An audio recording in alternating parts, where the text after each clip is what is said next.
Je vous propose de commencer maintenant. Je pense que tout le monde est à peu près arrivé et puis d'autres personnes vont arriver de toute façon au fur et à mesure. Je vous souhaite bienvenue à toutes et à tous pour ce webinaire de l'Observatoire des achats responsables en lien avec le devoir de vigilance.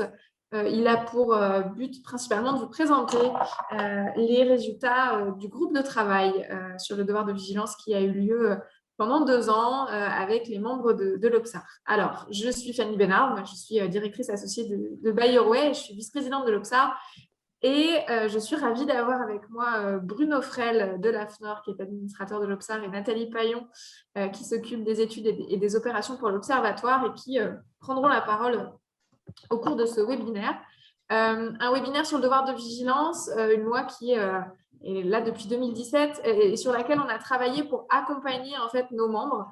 Vous verrez aussi, on aura le témoignage de Chumailleux à la fin de ce webinaire aussi, qui a été une des pilotes d'un des sous-groupes de travail qu'on a eu sur le devoir de vigilance. Un groupe de travail pour pouvoir accompagner nos membres dans la mise en œuvre de ce devoir de vigilance sur leur chaîne d'approvisionnement, puisque ce n'est pas évident, on va le voir, de mettre en œuvre cette loi et ses exigences. Et nos membres avaient besoin d'un accompagnement particulier. Et donc, on a réalisé ce livre blanc dont on va vous parler, avec un point spécifique notamment sur la cartographie des risques, pierre angulaire du plan de vigilance, première étape nécessaire à la mise en œuvre de plans de vigilance qui sont pertinents par la suite. Alors, on va commencer par un rappel sur ce qu'est le devoir de vigilance. Pour que je sois sûre.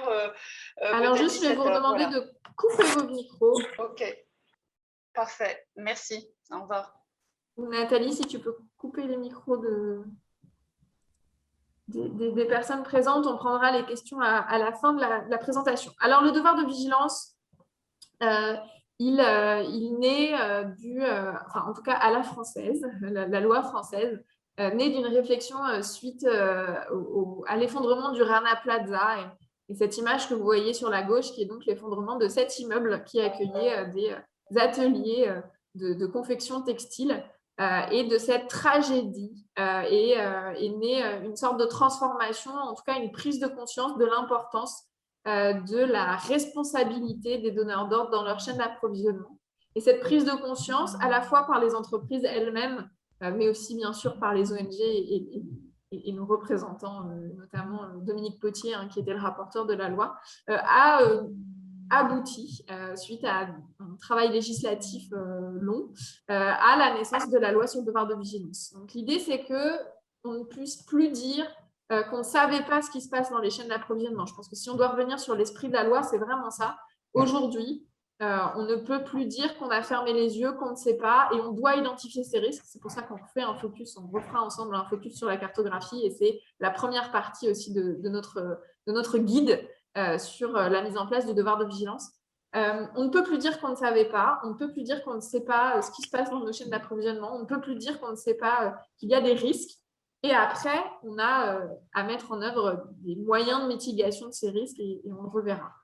Plus récemment, le cas spécifique du traitement des populations ouïghours en Chine est venu faire bouger les choses à un niveau au-delà de la France, à un niveau européen, notamment avec la mobilisation du Parlement européen, je reviendrai dessus, sur cette notion de devoir de vigilance. Et plusieurs marques ont été attaquées publiquement pour se ressourcer dans ces zones où on exploite les populations ouïghours en Chine. Il n'y a pas qu'en France ou au niveau européen que ces lois sortent. Alors, il y a l'Allemagne qui dans la loi sur le devoir de vigilance, entre en vigueur cette année. Il y a d'autres pays aussi qui se structurent. Il y a l'Afrique du Sud, il y a le Japon, il y a aux États-Unis des choses qui sont faites depuis longtemps sur les minerais de conflit. Il y a une loi en Californie depuis longtemps. En tout cas, les pays, au fur et à mesure, se structurent et la réglementation se renforce sur ces sujets de devoir de vigilance. La France étant aujourd'hui le pays au monde qui a la loi la plus large en termes de thématiques en ce qui concerne le devoir de vigilance, cette notion de due diligence dans les chaînes d'approvisionnement notamment, puisque la loi française, on va le revoir, couvre l'environnement, la santé et la sécurité des personnes et les droits de l'homme. Si on passe à la slide suivante, on voit que cette loi est déjà utilisée notamment par les ONG pour attaquer des entreprises. Donc là, on vous a mis les 3 principaux exemples aujourd'hui procédures qui sont en cours. Donc, on n'a pas encore de jurisprudence pour savoir comment cette loi va être jugée. C'est un petit peu la difficulté aussi, c'est que les attentes ne sont pas forcément très claires sur ce qui concerne notamment les moyens de mitigation. Aujourd'hui, sur la cartographie, on a des retours et un rapport qui a été fait en 2019 notamment par différentes ONG sur qu'est-ce qu'on attend, les premiers plans de vigilance, quels sont les axes d'amélioration. On n'a pas encore la jurisprudence pour savoir comment cette loi va être jugée, mais par contre, il y a déjà des cas d'assignation en justice. Alors, vous le voyez, Total, notamment sur des sujets en Ouganda et de forage en Ouganda, Casino sur la chaîne d'approvisionnement et notamment sur la chaîne d'approvisionnement en viande bovine provenant d'Amérique du Sud et le lien entre ces chaînes d'approvisionnement, l'exploitation bovine et la déforestation. Donc là, on est notamment sur les sujets environnementaux, mais aussi sur la violation des droits humains et des droits des populations locales en Amérique du Sud. Et puis, le tout premier cas, en fait, c'était une entreprise française qui s'appelle Téléperformance et qui est une entreprise de call center qui travaille pour beaucoup de marques et qui a été accusée en lien avec les conditions de travail en Asie du Sud-Est de ses salariés dans les call centers. Donc, en fait, cette loi qui a été très poussée par les ONG notamment, maintenant qu'elle existe, elles s'en servent pour pouvoir attaquer et assigner les entreprises en justice. Au-delà de la loi française, je pense qu'il était important de noter que le Parlement européen a voté une résolution en mars en ce qui concerne l'adoption d'une législation européenne sur le devoir de vigilance. Et c'est maintenant à la Commission européenne de travailler sur le projet de législation. Alors, elle devrait être présentée en septembre. Cette législation est discutée à partir du mois de septembre, cette législation européenne. En fait, elle s'approcherait fortement de la loi française. Et on pourrait voir une extension, notamment du nombre d'entreprises concernées. On va revoir pour les entreprises françaises qui sont les entreprises concernées, mais on aura certainement une extension de la loi qui touchera de plus en plus d'entreprises, bien sûr européennes, ce qui permettra aux entreprises françaises de ne plus être, entre guillemets, les seules à être soumises à cette loi, mais à d'autres entreprises, notamment en France. C'est important de noter que cette réglementation n'est pas juste un couperet réglementaire, entre guillemets, mais permet aussi, pour nous, on voit nos membres travailler sur ce sujet de la mise en œuvre de leur vigilance, de mieux connaître leur chaîne d'approvisionnement, de mieux savoir où sont les risques. Et on a noté notamment avec la période de pandémie qu'on a connue et qu'on continue de connaître, notamment les périodes de confinement, qu'en fait, les entreprises qui avaient bien fait ces travaux de cartographie de leurs achats et de cartographie des risques dans leurs achats étaient mieux à même de faire face aux ruptures, aux risques dans les chaînes d'approvisionnement.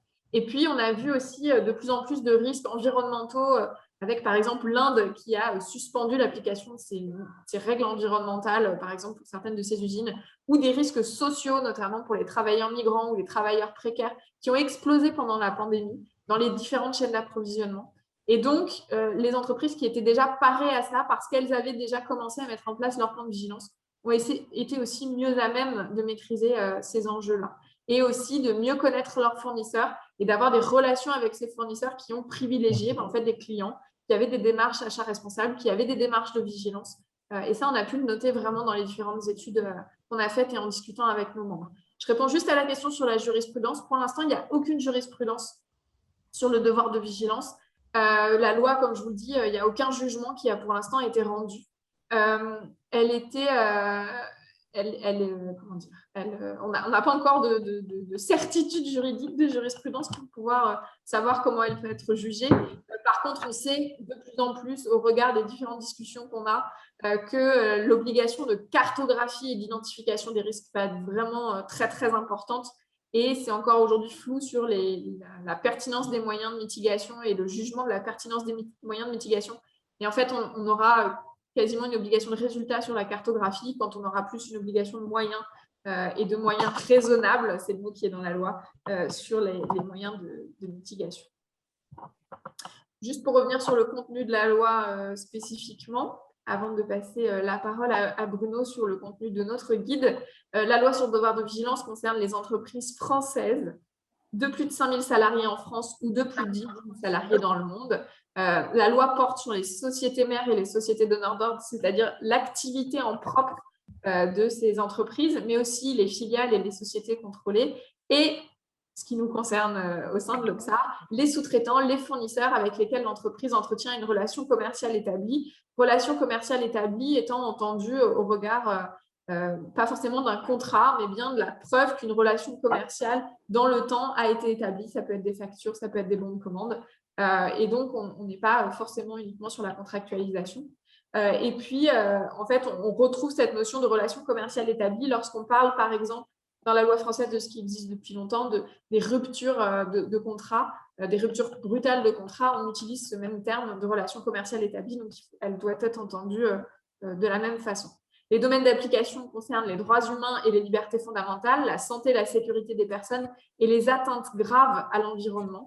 En fait, cette loi, je vous le dis, elle est assez large, contrairement à d'autres lois qui existaient sur l'esclavage moderne, par exemple en Grande-Bretagne, sur les sujets droits de l'homme en Californie. On a une loi qui, en France, intègre notamment les sujets environnementaux, ce qui est sa spécificité et ce qu'on retrouvera très certainement dans la réglementation européenne, et donc qui en fait une loi assez large, puisqu'on doit prendre en compte en fait, tous ces sujets dans l'évaluation des risques et les mitigations, des moyens de mitigation à mettre en œuvre. L'obligation, c'est la publication d'un plan de vigilance, et ce plan de vigilance doit être basé sur différentes étapes. La cartographie des risques est vraiment la pierre angulaire, puisque c'est à partir d'une bonne cartographie des risques qu'on va pouvoir avoir les bonnes procédures d'évaluation en face des risques identifiés. Ces procédures d'évaluation des tiers ou des activités, donc là, on est dans le cadre de l'évaluation des fournisseurs hein, pour notre guide, les moyens d'atténuation ou de prévention des risques, est-ce qu'on peut mettre en place soit dans ses décisions achats, dans ses stratégies achats, soit directement auprès de ses fournisseurs ou dans la sélection qu'on fait de certains produits ou services pour diminuer les risques qu'on aurait identifiés. Un mécanisme d'alerte pour pouvoir remonter en fait, des atteintes à la santé, aux droits de l'homme ou à l'environnement, que ce soit en interne, mais aussi via les chaînes d'approvisionnement. La spécificité, hein, le mécanisme d'alerte doit être ouvert aux fournisseurs, à leurs salariés. Et puis, un dispositif de suivi et d'évaluation de ce plan de vigilance pour savoir si tout ce qu'on met en œuvre au regard des risques identifiés fonctionne en termes de maîtrise et si on ne doit pas corriger un certain nombre de choses. Je réponds à la question sur les entreprises de moins de 5000 salariés.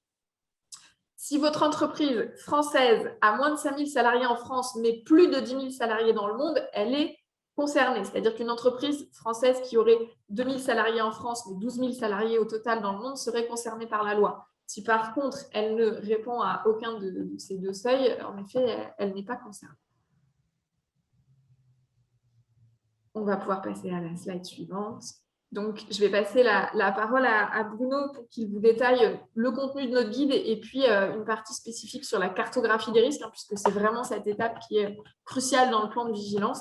Notre objectif était d'adresser deux enjeux, comment on maîtrise les risques dans la chaîne de valeur et comment on élabore des dispositifs de vigilance avec les parties prenantes notamment, puisque c'est aujourd'hui une exigence de la loi d'impliquer les parties prenantes dans la constitution du plan de vigilance. Et donc, on a essayé, avec nos membres, de répondre au mieux à ces différentes questions pour pouvoir produire ce guide. Bruno, je te laisse la parole.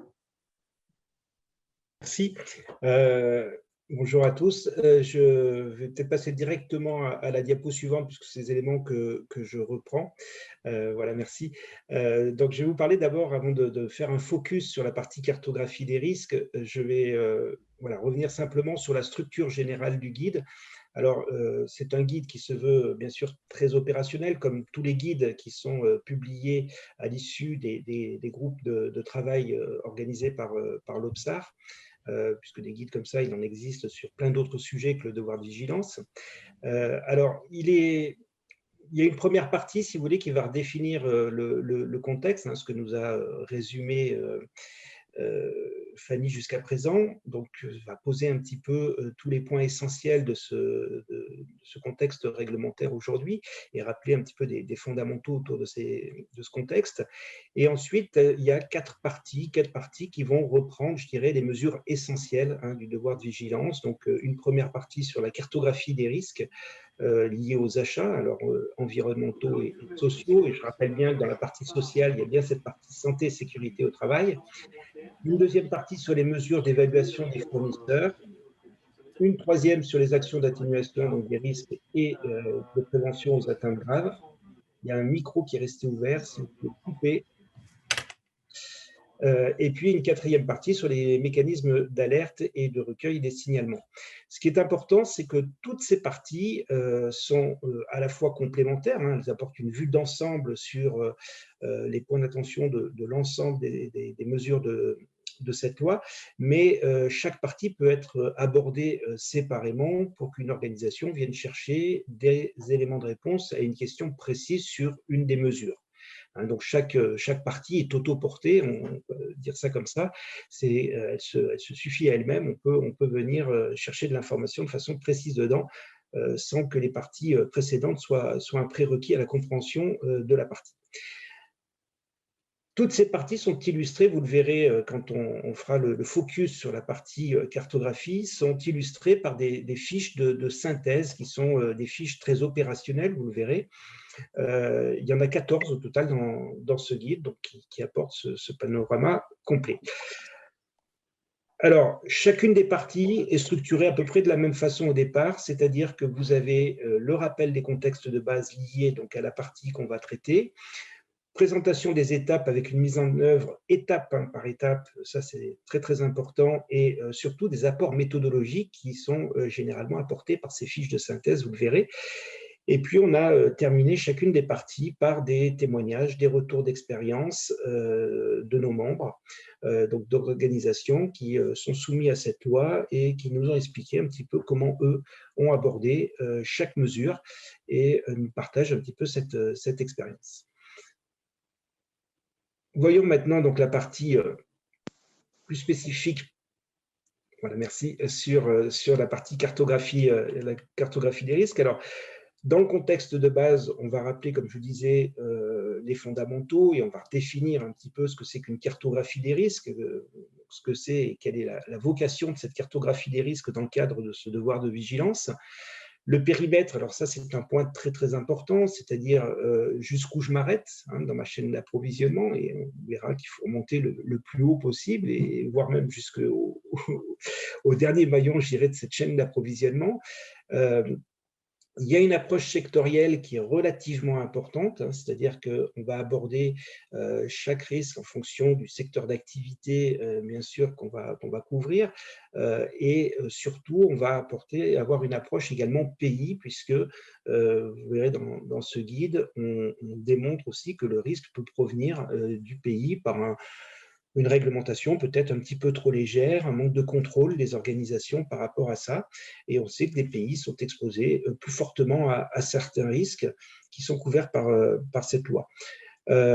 Les parties prenantes également, les parties prenantes à associer, à impliquer dans la cartographie des risques, parce qu'une cartographie des risques est un exercice assez complet qui doit mobiliser beaucoup de parties prenantes internes. On peut s'appuyer également sur quelques parties prenantes externes pour avoir une cartographie des risques pertinente, robuste.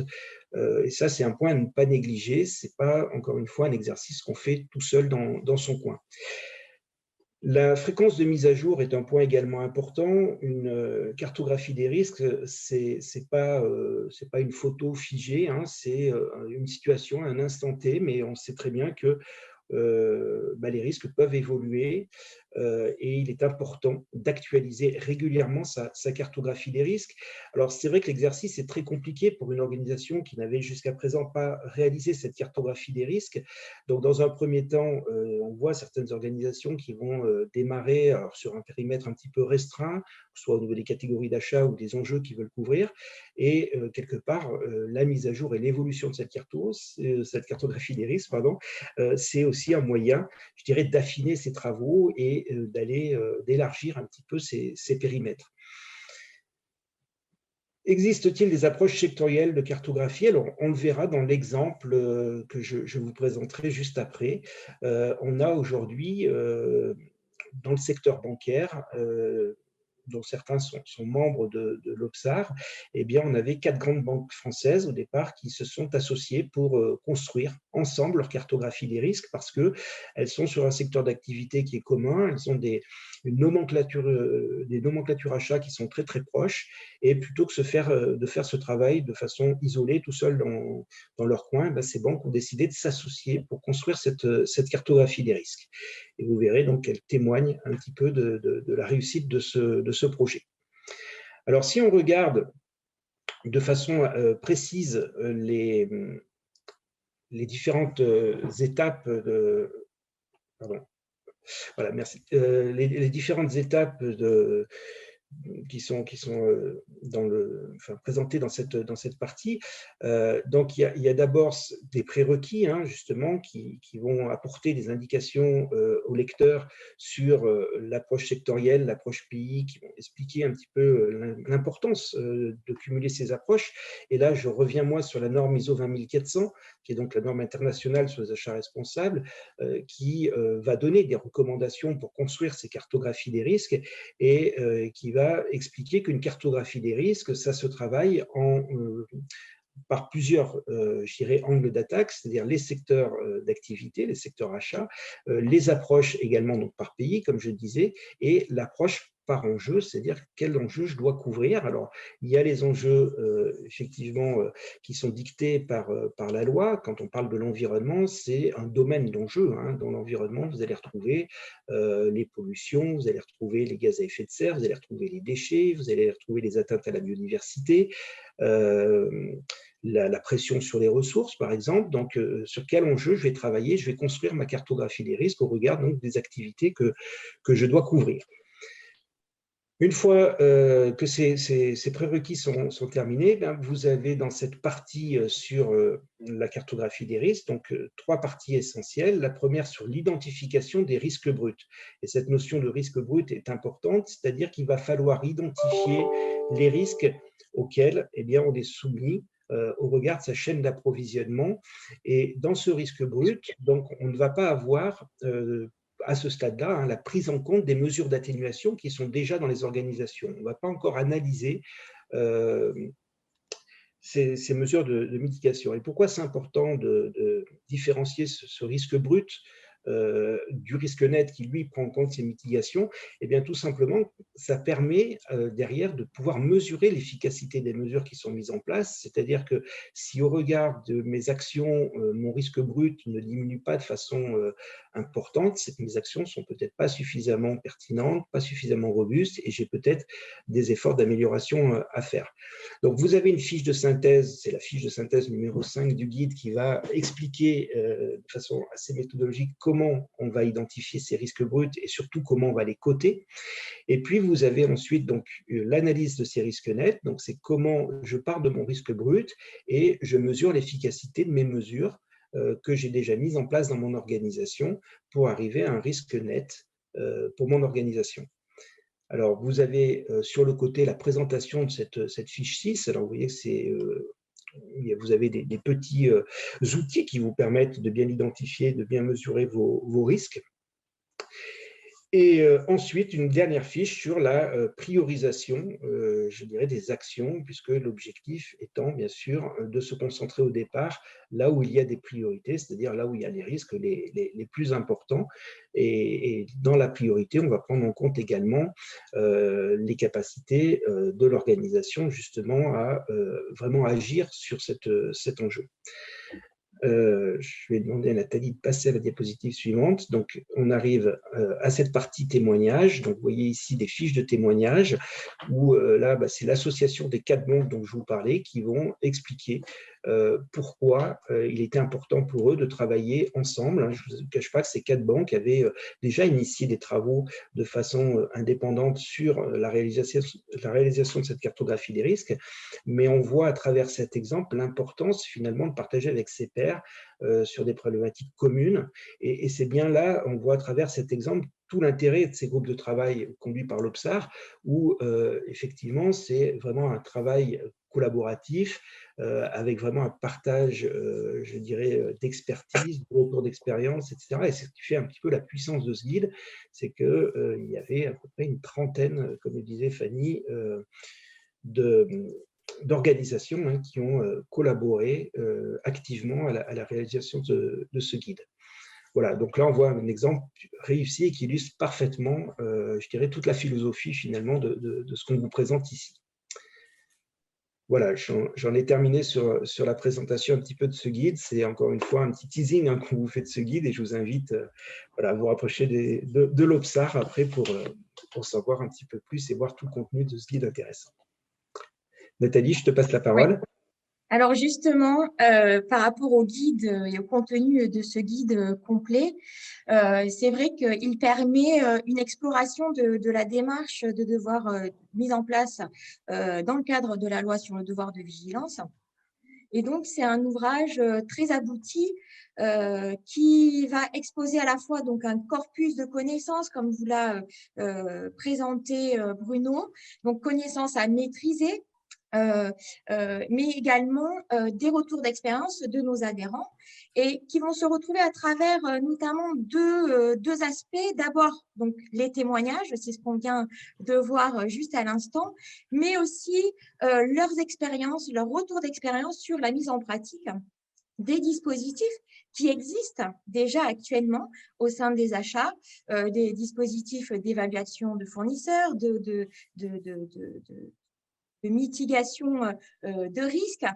Donc, ces outils existent déjà et doivent être mis en œuvre dans le cadre de la loi sur le devoir de vigilance. Et donc, à travers nos travaux communs, chaque adhérent a apporté son retour d'expérience sur la mise en pratique de 10 dispositifs. Donc, vous les voyez ici. Donc, chacun est illustré dans le guide de manière très, très précise, notamment, notamment vis-à-vis, par rapport à leur correspondance et à leur utilité par rapport aux fournisseurs que l'on peut viser, par rapport à ce dispositif. Est-ce que ces dispositifs sont très particuliers ou bien vont pouvoir adresser de manière complète tous les thèmes associés au devoir de vigilance?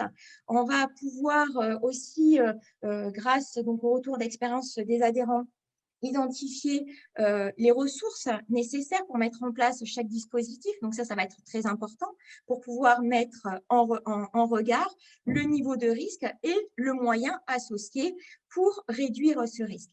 Et donc, on va trouver des informations concernant les ressources matérielles dont les organisations achats ont besoin, les coûts également pour les directions achats, mais également, et ça aussi c'est quelque chose de très intéressant, on a regardé la situation vis-à-vis du fournisseur. Donc, comment est-ce que le fournisseur reçoit ce dispositif? Quelles sont finalement les conséquences pour lui? De sorte, là encore une fois, à maximiser la chance d'avoir une véritable action mise en œuvre relativement à un risque qui aura été identifié dans la cartographie des risques. Donc, cet ouvrage est très complet. Il a été réalisé, ça aussi vous l'avez compris, je pense, au sein d'un groupe de travail. Ce groupe de travail a réuni une trentaine d'adhérents, 40 personnes au total, et illustre vraiment ce que l'on trouve au sein de l'OPSAR. Donc l'OPSAR, vous devez peut-être nous connaître déjà.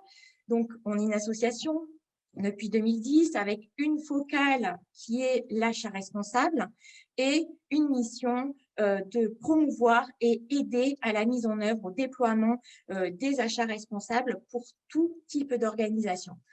Donc parmi nos adhérents, on va trouver un très large panel d'organisations, de la PME à la grande entreprise, tout secteur, donc du tertiaire, de l'industrie, du conseil, à la fois aussi des acheteurs privés et des acheteurs publics qui vont pouvoir échanger ensemble. Et c'est vraiment la force du réseau, être en capacité de trouver un interlocuteur, à la fois pour partager, quand on est dans des organisations similaires, mais aussi se benchmarker avec d'autres secteurs d'activité ou d'autres types d'organisations. Évidemment, on accueille des adhérents partout en France, aidés aussi par les conditions actuelles. C'est vrai que beaucoup de réunions vont se faire à distance. Et puis, une présence aussi à noter en PACA, puisque moi, je suis sur place et donc ça nous permet d'organiser des événements sur place. Notre principe d'action, vous l'avez là aussi compris, c'est de faire intervenir nos adhérents. Nos adhérents travaillent au sein de groupes de travail qui sont en fait définis par ce que l'on observe annuellement à travers notre baromètre. Donc, c'est pour ça qu'on s'appelle un observatoire, l'observatoire des achats responsables. Donc, annuellement, on réalise des enquêtes qui vont permettre d'identifier les points d'accroche des achats responsables. Et donc, on va développer au sein de notre communauté des travaux auprès de sujets qui nécessitent de la maturation. Et donc, bien souvent, nous intervenons sur des thèmes d'actualité et même en amont de l'actualité. Et donc, c'est pour ça que nous avons commencé nos travaux sur devoir de vigilance dès 2017. Et donc, ce que je vous propose, c'est de pouvoir entendre un de nos adhérents, donc Chui Mailleux, qui a, elle, participé très grandement sur nos travaux liés au devoir de vigilance. Bonjour à tous, je m'appelle Chui Mailleux, je suis achat responsable au siège d'Air Liquide. C'est une entreprise internationale gaz, industrie et santé aussi. Donc, je viens ici aujourd'hui, ce n'est pas pour vendre Obsa, c'est vraiment pour partager mon expérience perso. Quand j'ai pris ce poste en 2016, je ne connaissais rien. C'était une création de poste. Personne ne pouvait m'orienter ce que je devais faire concrètement. Je me suis dit qu'il faut trouver un partenaire pour vite connaître ce domaine-là. À travers plusieurs conférences, j'ai identifié Obsa comme un partenaire. J'ai trouvé que, pourquoi? Parce que j'ai trouvé que c'était les gens professionnels et passionnés par des achats responsables. Donc, le premier groupe de travail que j'ai participé, c'est indicateur achat responsable. Et deuxième, c'était anticorruption lié avec la loi Savon 2. Donc, j'ai pris beaucoup de choses en discutant avec les membres qui venaient de notre boîte. Et puis, en 2018, suite à la publication de la loi sur le devoir de vigilance, j'ai proposé à Nathalie Bayot de créer un autre groupe de travail sur ce thème-là. J'étais contente que Obsa écoute les besoins des membres et crée ce groupe de travail en 2018. Donc, il y avait tellement de gens intéressés par ce sujet, environ 30 personnes inscrites. Donc, on a été obligé de séparer en deux sous-groupes. Donc, le premier groupe, c'est des cartographies de risque et le deuxième, c'est évaluation de fournisseurs et plan d'action. Et moi, j'anime le deuxième sous-groupe de travail avec Nicolas Dussert de Ecovadis. Et comme les autres groupes de travail, nous avons beaucoup discuté énormément avec les autres. On a appris énormément de choses. Après avoir discuté de chaque sujet avec les autres membres du groupe, l'ambiance était top. C'était très agréable d'échanger avec les gens qui font la même chose, mais qui viennent de l'autre entreprise avec le profil très différent. Donc, il y a l'entreprise publique, privée, il y a des conseils, il y a des auditeurs. Donc, chacun a pu donner et reçoit aussi. Donc, c'est vraiment très agréable. Ce groupe de travail fut un succès qui dura presque 2 ans et nous avons gardé des bons contacts. Et aujourd'hui, nous sommes entrés dans notre groupe de travail lutte contre le chauffement climatique. C'est une autre aventure. Et quand je regarde 7 ans qui est passé, c'est que Obsa qui a apporté pour moi. Donc, je trouve Obsa, c'était un très bon partenaire pour les achats responsables en France. Et le groupe de travail, c'est vraiment un bon outil pour mieux connaître le sujet et puis définir sa propre stratégie pour notre société et l'entreprise. Merci à tous. Merci, tu as été dithyrambique sur l'OPSAR et l'intérêt des groupes de travail. Merci beaucoup. Donc oui, vous l'avez compris à travers le témoignage de Chui, nos activités sont faites pour les adhérents, par les adhérents. Et c'est vrai que nous travaillons sur des sujets actuels et sommes là pour aider conformément à notre mission à promouvoir et accompagner sur la mise en œuvre des achats responsables. Merci, merci beaucoup. Je pense qu'on peut passer aux questions, si vous en avez. Oui, vous pouvez soit prendre la parole directement si vous le souhaitez, soit lever la main. Vous pouvez aussi poser vos questions dans le chat. J'ai commencé à répondre à certaines qui avaient été posées. Il nous reste 20 minutes. Alors moi, je reprendrai très rapidement la parole pour passer une petite annonce sur les travaux de l'OPSAR, justement. On a parlé tout à l'heure, on évoquait la norme ISO 20400.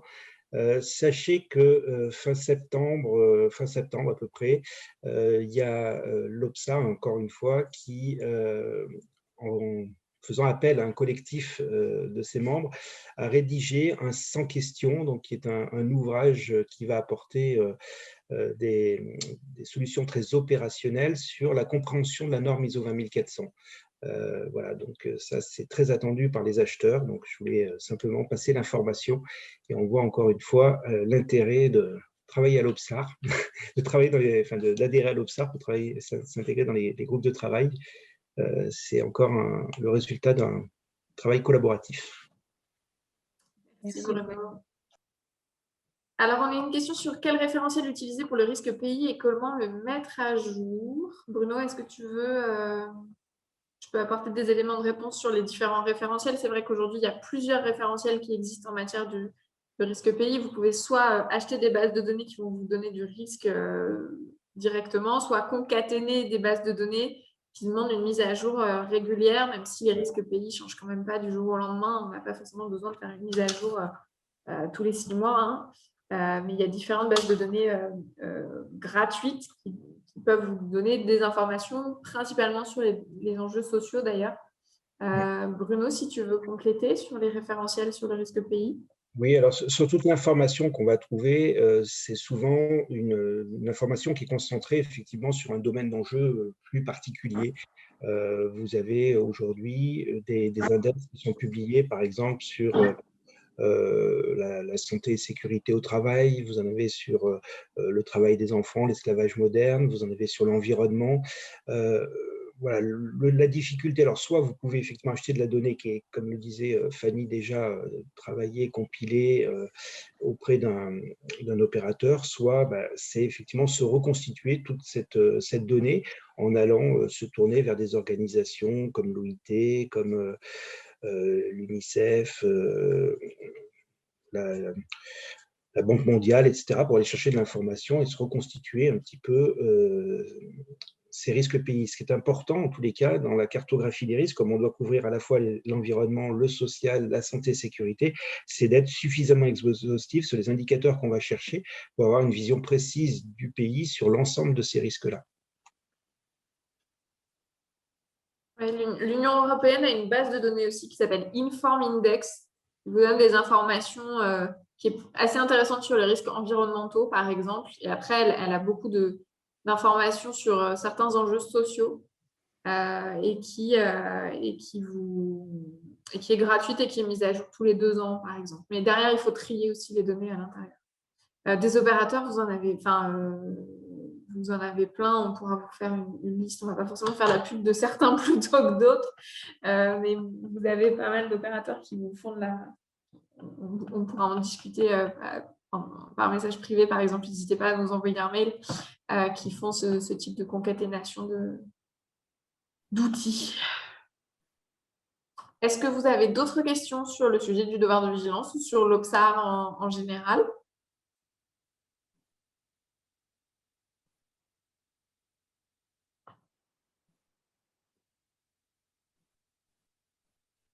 Non? Une question sur la carte. Oui, Arnaud, allez-y. Oui, bonjour, Arnaud Robert de la société Veolia. Je suis en fait le responsable du devoir de vigilance au sein de la société. Et donc, je travaille avec mes collègues donc, de la direction des achats sur le sujet. Et j'ai une question concernant la cartographie des risques.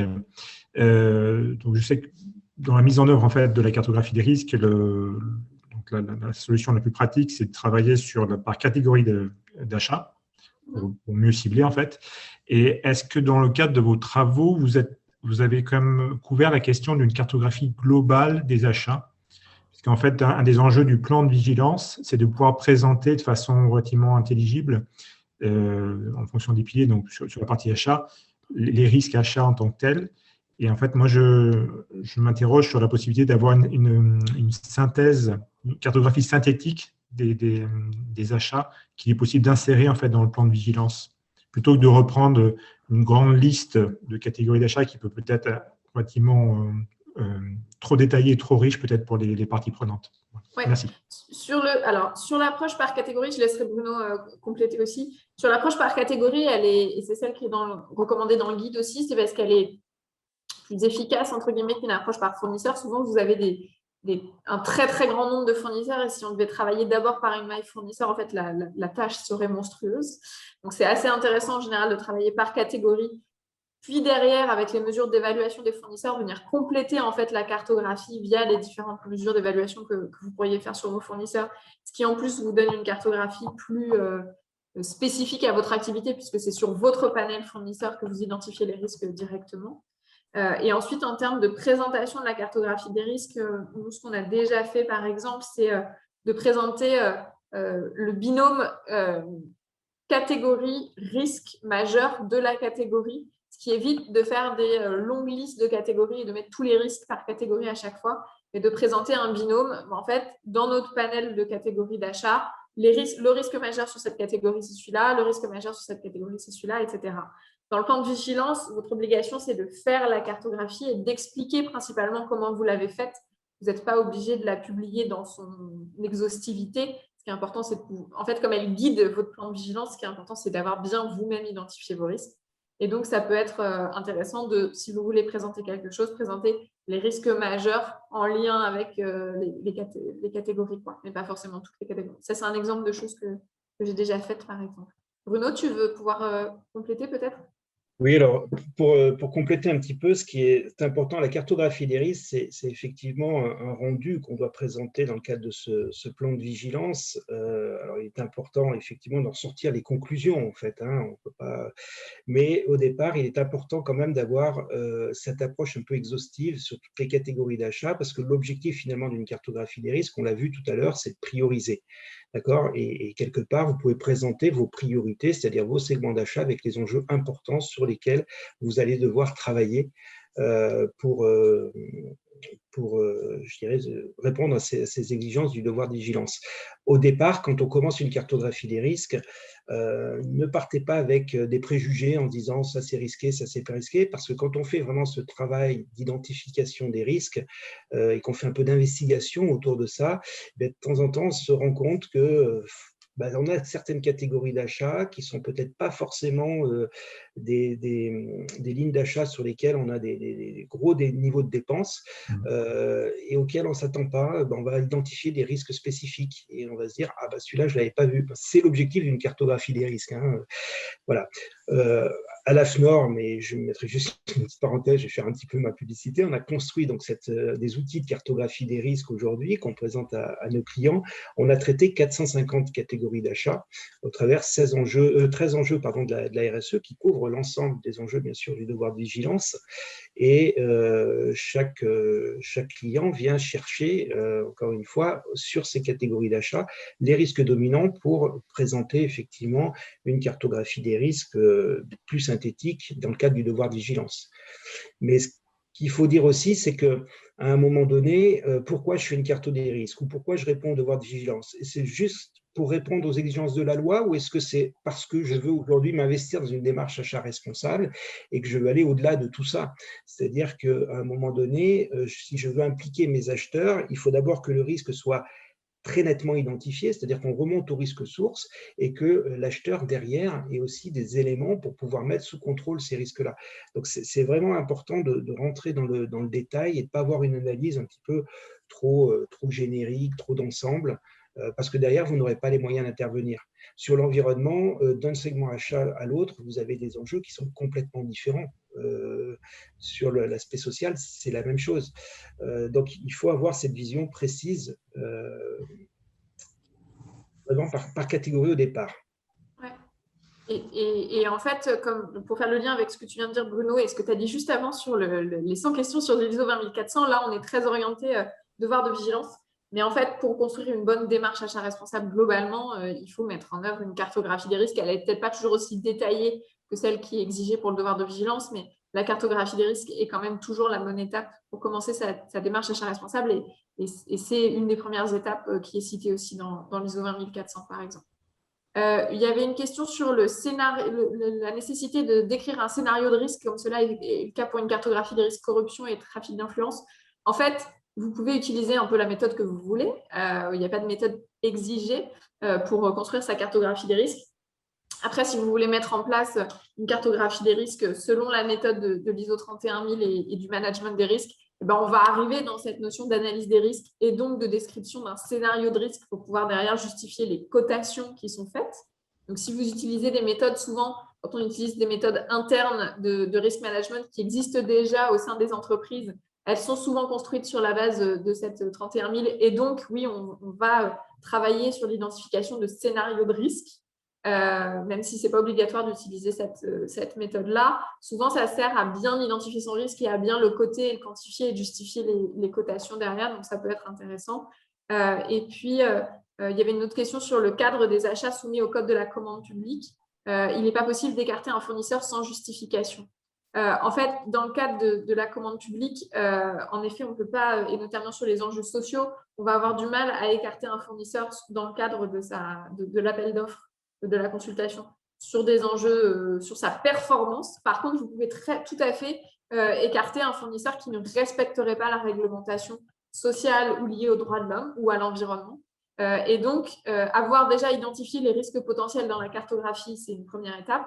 La deuxième étape, c'est par exemple sur des achats très stratégiques ou très à risque que vous auriez identifié dans la cartographie, réaliser par exemple, et on a un client qui fait ça, des audits sur les shortlistés de l'appel d'offres. Et si les audits montrent des fournisseurs qui contreviennent à la réglementation sociale ou liée aux droits de l'homme, eh ben on a le droit là de refuser le fournisseur puisqu'en fait, il ne respecte pas la réglementation. Donc ça, par exemple, ça peut être une façon de faire dans le cadre du code de la commande publique sur ces sujets. Bruno, je vois que tu veux commenter, mais que ton micro est fermé. Merci Fanny. Non, je voyais une question de Agathe sur disait que les audits environnementaux. Les audits sociaux étaient assez matures et se posaient des questions sur les audits environnementaux et faisaient référence à la 14001.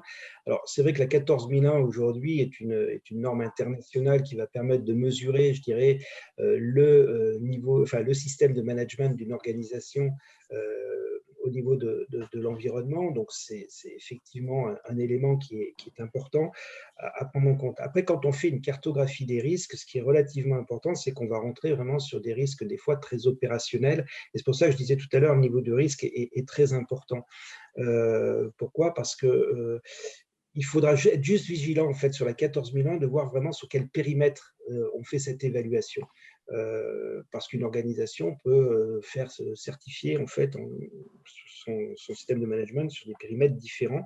Ce qui est très, très important, c'est vous êtes exposé par rapport, je dirais, à l'objet du marché que vous achetez ou à l'exécution du marché que vous achetez. Donc, c'est vraiment que les questions qu'on va poser, les points de contrôle dans ces audits doivent vraiment tourner sur les risques, d'où l'intérêt d'avoir effectivement cette carte des risques, encore une fois, bien détaillée, et ça, c'est relativement important. Oui, pour poursuivre sur les sujets des référentiels environnementaux, ce qu'on voit souvent, c'est soit des référentiels en propre, des référentiels internes sur les audits environnementaux, soit, je sais que le BSCI a développé un audit parallèle sur les sujets environnementaux qui s'appelle le BEPI, Et puis, le SMETA 5 piliers a un des piliers qui concerne l'environnement aussi. Donc, SMETA, ça peut être uniquement social et éthique, mais vous avez le SMETA 5 piliers qui a des critères environnementaux dedans. Et même dans le BSCI, il y a quelques critères environnementaux. Mais souvent, donc il y a le BEPI, le SMETA 5 piliers, et puis souvent, sinon, ça va être des référentiels internes aussi qu'on va trouver, qui peuvent être basés sur l'ISO 14001. Mais l'ISO 14001, on est vraiment sur un sujet de process. Et c'est pour ça que je rejoins ce que disait Bruno sur l'importance d'ajouter vraiment, en fonction de la cartographie des risques que vous aurez fait, des points de contrôle particuliers. Ensuite, il y avait une question sur est-ce qu'il est satisfaisant de baser l'analyse des risques des fournisseurs du point de vue du devoir de vigilance sur la base de leur caractère stratégique. J'ai envie de dire oui et non. La difficulté, c'est cette interprétation du mot raisonnable dans le plan de vigilance. En fait, ça va plutôt être une notion de capacité d'influence sur la chaîne d'approvisionnement. Parce que parfois, vous avez des fournisseurs qui ne sont pas stratégiques, mais sur lesquels vous pouvez avoir une capacité d'influence forte. Et là, le guide est assez intéressant pour pouvoir savoir quels outils utiliser en fonction à la fois du risque et de la capacité d'influence sur les fournisseurs et du niveau de mitigation qu'on veut atteindre. En fait, vos fournisseurs les plus stratégiques, j'ai envie de dire, vous avez encore plus besoin de les connaître. Et donc, ils sont absolument dans cette notion de plan de vigilance. Mais ça ne veut pas dire qu'il n'y a pas des fournisseurs qui ne seraient pas stratégiques, mais qui n'engendreraient pas de risques importants au regard de la loi sur le devoir de vigilance et qu'il ne faudrait pas les passer à la trappe, entre guillemets, dans votre plan de vigilance. Donc, c'est important, sur la base de la cartographie des risques, comme le disait Bruno, de bien prendre en compte l'exhaustivité de toutes les catégories d'achat et dans cette exhaustivité-là, d'avoir des plans de mitigation au regard des risques. Et parfois, il y aura des fournisseurs qui seront moins stratégiques, mais sur lesquels il va y avoir des risques quand même et sur lesquels il va falloir prendre des décisions et des vraies mesures de mitigation des risques. Donc, non, ce n'est pas satisfaisant de se baser uniquement sur le caractère stratégique des fournisseurs, même si, j'ai envie de dire, c'est prioritaire de au moins commencer par ça. Et d'autant plus que ce n'est pas du tout ce que demande en plus le devoir de vigilance, parce que le devoir de vigilance, quelque part, se préoccupe pas des conséquences de ces risques sur votre propre organisation. Ce qu'elle cherche à regarder, c'est les conséquences de vos activités sur les chaînes d'approvisionnement, sur l'environnement, sur la santé et sécurité des travailleurs, sur le respect des droits de l'homme. Donc, quand on va intégrer le caractère uniquement stratégique, quelque part, c'est qu'on veut reconcentrer un petit peu les conséquences de tout ça sur sa propre organisation. Et ça, c'est un petit peu dangereux. Il vaut mieux, effectivement, travailler vraiment, se concentrer sur ces conséquences. Je parlais de l'outil qu'on avait construit, cette cartographie des risques qu'on propose chez AFNOR. On étudie à un moment donné les conséquences pour l'organisation, donc pour le donneur d'ordre. Et ça, on voit que ça sort complètement, je dirais, du périmètre de ce devoir de vigilance, de cette loi. Il faut vraiment se concentrer, encore une fois, sur les impacts sur sa chaîne d'approvisionnement. Après que derrière vous, ça vous entraîne des risques d'image, des risques financiers, des risques organisationnels. Là, on est sur de la conséquence de risque et ce n'est pas ce qu'on vous demande. Ce qu'on vous demande, c'est les conséquences de vos activités sur vos parties prenantes, enfin toutes les interactions de ce que vous achetez sur les parties prenantes et sur les milieux, donc sur l'environnement. Il nous reste 3 minutes si on veut terminer à l'heure. Je pense qu'on pourra terminer à l'heure. Est-ce que d'autres personnes ont des questions? J'ai vu qu'il y avait une demande de transmettre la présentation. Elle vous sera transmise. Et sur les tarifs de cotisation de l'Obsar, en effet, vous pouvez aller voir le site www.obsar.asso.fr et on vous enverra aussi les informations. S'il n'y a pas d'autres questions, je pense qu'on peut se dire au revoir, se souhaiter une bonne journée. Merci beaucoup à toutes et à tous pour votre présence. Merci. Merci. À très bientôt. Au revoir. Au revoir. Au revoir. Merci.